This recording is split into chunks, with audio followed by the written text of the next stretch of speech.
Hi guys! So for today's video, kakain tayo ng cinnamon. So break time namin, naisip namin bumili ng cinnamon sa taas doon sa pinagtatrabawan naming mall.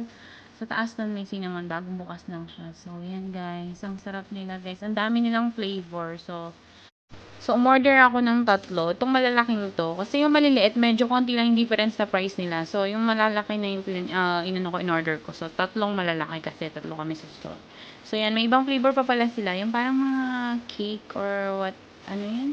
Parang ano siya, muffin or what? Di ko alam. Pero may flavor siyang chocolate, caramel, yan, vanilla. Nakikita mo sila, meron din sila, ayan o, diba? Ang sarap. Pero next time, yun ang titikman natin guys. Siya. Hindi ko natanong kung magkano yan eh. Kung magkasame lang ng presyo. So, si ate, napakabait niya. African siya. Marunong siya magtagalog. Sabi niya sa akin kanina, salamat. Nung binigay niya yung food. Ayan o. Tapos, may mga kabayan din dyan. Halos Pilipino lang naman halos yung mga nagtitinda. So, yun. Nakabili na ako.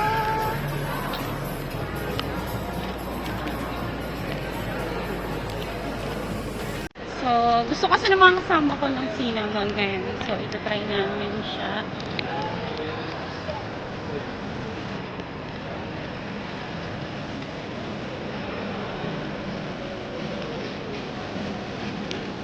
So, natikman ko lang ito dun sa kasama ko.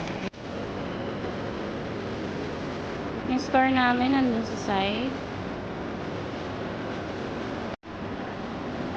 Break time!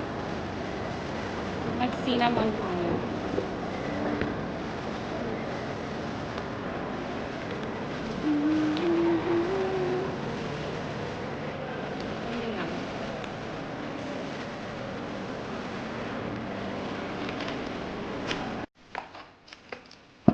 Wow! Look at that, guys. Ito siya. Wow, o diba? Susan. So, check natin ang panang cinnamon.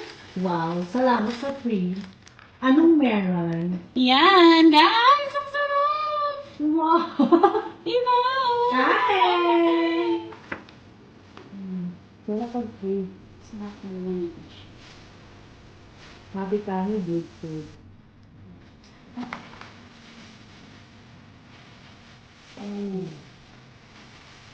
Sarap to, may sakto. Kain po.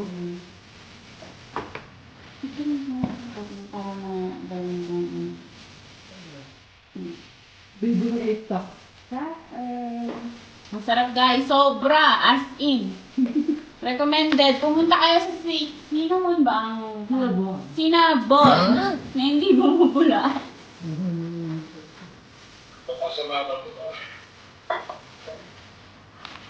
Masama tayo sa loob ko, nabungkulado at napakain sa Gerald yung sila po.